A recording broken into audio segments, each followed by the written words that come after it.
Hola amigos, bueno, Charlie aquí de Base Miami. Quería darles la bienvenida a nuestra serie de videos donde vamos a estar conversando con expertos e influenciadores de la industria sobre todo lo relacionado a la expansión al mercado de Estados Unidos. Y hoy estamos con Steve Maggi, que es Managing Partner de SMA Law Firm. Es una firma que se especializa en lo que es inmigración, la ley de inmigración y trabajar con emprendedores y compañías extranjeras en en su migración justamente a los Estados Unidos. Y vamos a estar hablando de diferentes temas que afectan a estas empresas y estas personas. Así que Steve, muchísimas gracias por estar hoy con nosotros. Gracias por la invitación, Charlie. Por favor. Bueno, empecemos con las opciones de visa que tienen los empresarios para mudarse a los Estados Unidos. ¿Cuáles son las opciones principales disponibles y cuáles son los factores importantes para decidir cuál de estas utilizar?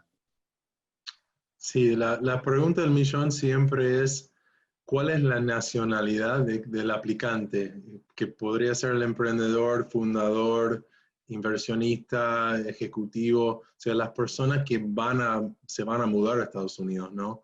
¿Qué pasaportes tienen? Porque la visa E2 es la principal visa utilizada en estos casos cuando la nacionalidad del aplicante es la misma que la nacionalidad de los dueños de la empresa americana. Eso quiere decir, por ejemplo, si un emprendedor argentino quiere fundar una empresa en Estados Unidos y tiene el 100% de las acciones de la empresa americana, él puede ir bajo la misma visa porque tiene la misma nacionalidad que la empresa. Lo mismo aplica a los empleados que quieren traer de Argentina si tienen el pasaporte argentino. Ahora, si uno tiene pasaporte de un país que no tiene tratado con Estados Unidos, como Brasil, por ejemplo, ahí se le complica, tendría que utilizar un pasaporte europeo. Hay personas que tienen doble nacionalidad y podrían utilizar ese otro pasaporte. En el caso de que no aplique a la E2 por el tema de nacionalidad, la visa más utilizada es la visa L1, que es para transferencia entre empresas. O sea, la diferencia entre la E2 y la L1 es que para armar un emprendimiento nuevo en Estados Unidos y bajo la visa E2 no existe la necesidad de tener una empresa afuera. Pero si uno solamente tiene la E1 como opción, tiene que existir una empresa en el país de origen y después se abre una subsidiaria en Estados Unidos para hacer la transferencia entre empresas. Eso sería la L1, o sea, la respuesta corta es E2 o L1. Ok.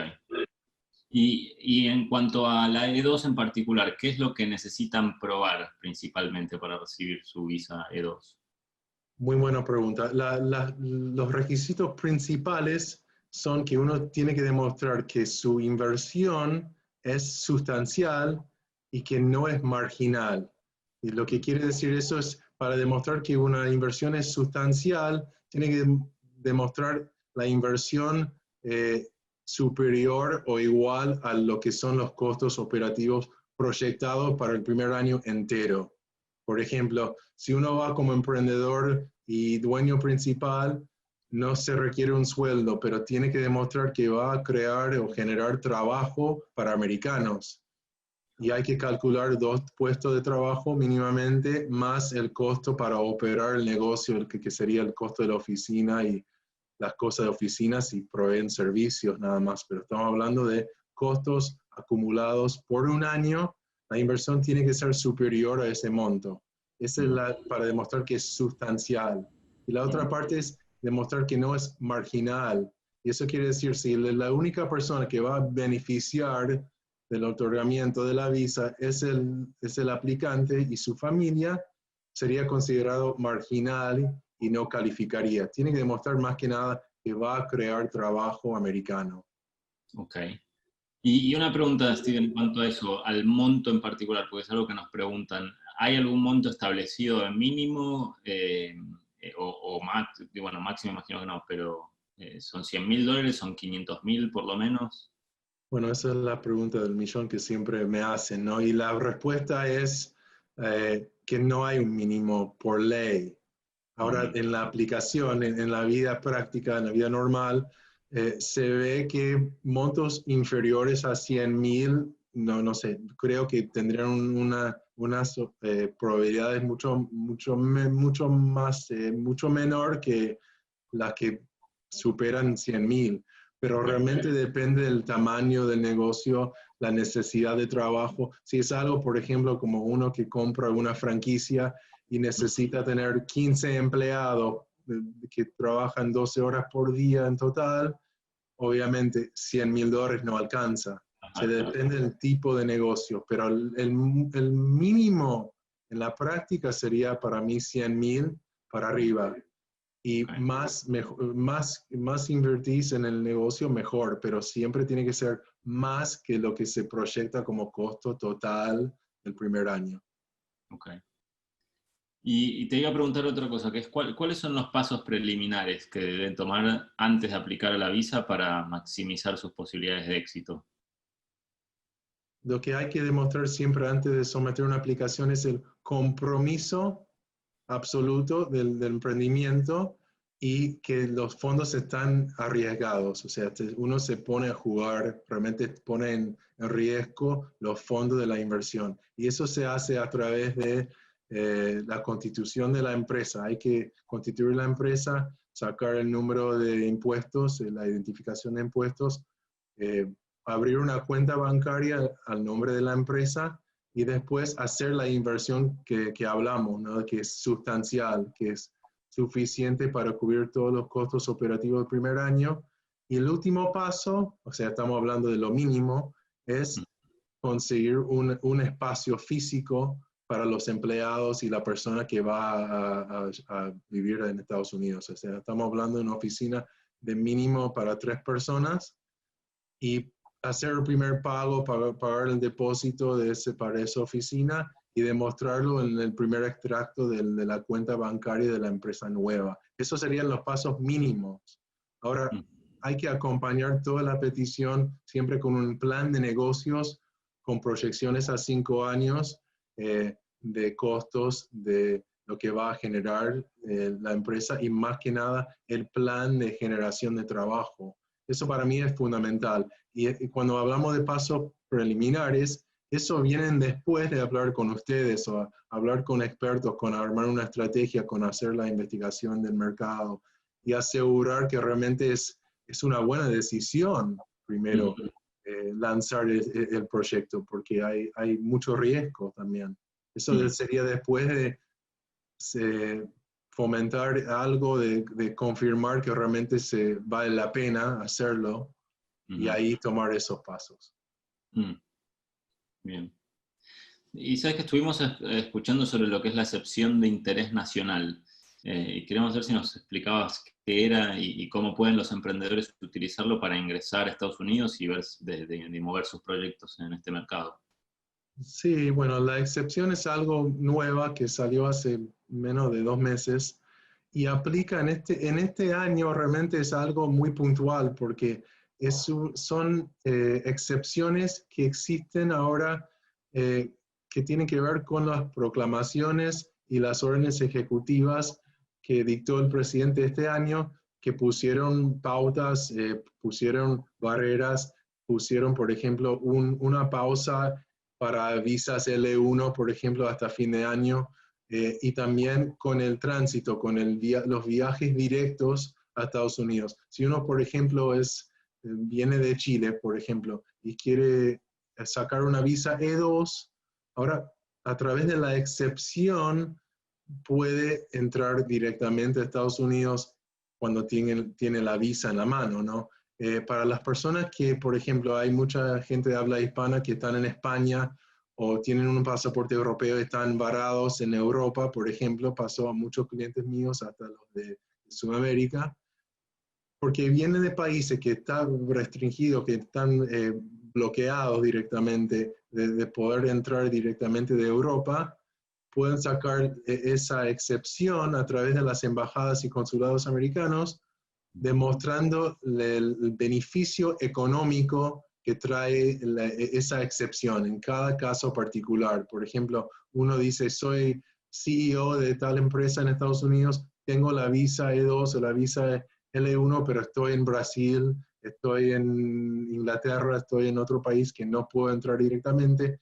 Si me dan esta excepción, ahí demuestro la necesidad de que yo esté físicamente, que voy a implementar el plan de negocio, que voy a crear más trabajo, voy a generar ganancias para pagar impuestos, y eso se hace caso por caso directamente con las embajadas y consulados. Es una ventana de oportunidad para los que quedaron varados o quedaron todavía sin visa, con una petición de visa aprobada en Estados Unidos, pero sin haber sacado la visa. Tenemos varios casos de ese tipo también que estamos tramitando. La excepción para sacarles una entrevista de emergencia, se llama, para poder entrar a través de la excepción. Y eso es muy importante para los emprendedores, inversionistas que necesitan estar realmente este año. Si no es algo urgente en el 2020 y pueden esperar hasta el 2021, pero si tiene que entrar urgente, esa excepción es la única herramienta que podemos utilizar en este momento. Y hablando de eso, de lo que pueden esperar o lo que va a suceder, ¿qué efectos crees tú que tendrá la elección presidencial en emprendedores extranjeros en cuanto a la posibilidad de sus visas? Sin exagerar, diría que estas son las elecciones más importantes bueno, por lo menos los 20 años que vengo ejerciendo como abogado, pero realmente medio siglo, porque, y más todavía cuando se trata de inversión, porque estamos hablando de Estados Unidos con un nivel de desempleo jamás visto, o por lo menos en 90 años, y una necesidad para generar trabajo que no existió antes, y los emprendedores con sus ideas, con su capital, con muy buenas plataformas y empresas existentes, creo que es un buen momento para empezar a planificar, pero eso depende del resultado de la elección. Yo creo que si gana la administración que está ahora, vamos a ver más trabas y más desafíos. No quiero decir que es imposible, porque no lo es, pero vamos a ver más trabas en los próximos 4 años. Si ganan los demócratas, creo que vamos a ver un cambio. No va a ser inmediato, pero dentro de un año vamos a estar como si estuvimos hace 4 años atrás, más o menos, ¿no? Las puertas se van a abrir, y con paciencia, planificando las cosas bien, creo que todos los emprendedores van a poder respirar hondo y planificar sin preocuparse tanto en el ámbito político, ¿no?, que nos encontramos ahora. Y justo hablando del marco en el que nos encontramos ahora, pasando a la parte más del COVID y de lo que nos toca vivir, ¿cómo pueden los emprendedores planificar su migración en este marco de COVID? Creo que COVID nos forzó, nos hizo tomar una pausa, y eso afectó a todo nivel, incluyendo la parte inmigratoria, porque muchos organismos dentro de lo que es el sistema inmigratorio pararon directamente. Y ahora estamos viendo que se abre un poco más, las embajadas están empezando a funcionar y dar citas de emergencia. El servicio migratorio en Estados Unidos sigue funcionando. Creo que fueron los primeros 6 meses fueron muy duros, y ahora estamos viendo que como se abrió de nuevo, se está abriendo de a poco, no creo que vuelva para atrás. Yo creo que no se tiene que preocupar tanto por el COVID. Lo que sí tiene que es tener mucha paciencia, porque estamos con demoras de muchos meses por todos los casos que estaban ahí por dar una entrevista a punto de terminar, y ahora quedaron trabados. Entonces hay que esperar. Si antes la espera normal para sacar tal visa era 2 meses, por ahí ahora son 5. Claro. Y hay que planificarlo bien. Por ejemplo, si aplicas para una visa L1 dentro de Estados Unidos con el servicio migratorio, por ahí proyectar una fecha de comienzo de 1 de marzo y no 1 de enero, porque por ahí hasta febrero no vas a poder sacar tu visa. Y ahí se pierde el tiempo, ¿no? En el tiempo que uno puede estar con la autorización para trabajar aquí. Así que hay que tenerlo en cuenta, pero no asustarse. Ya se abrió de vuelta, y ahora uno realmente puede poner en acción sus planes. Bien, qué bueno escuchar eso. Bueno, sí, eran esas las preguntas que teníamos nosotros. Nos queda agradecerte mucho por todo lo que nos compartiste el día de hoy. Estoy seguro que nuestros emprendedores han aprendido más sobre cómo empezar bien, sobre todo su parte de inmigración a los Estados Unidos, y que también saben que cualquier duda, consulta, te pueden contactar como para que los apoyes, ¿no? Cuando necesiten. Tienen que pensar siempre que es parte del plan y no dejarlo para el último, porque es bastante complejo, ¿no? Mm, sí. Bueno, Gracias, Shirley. muchísimas gracias a Dale. ti.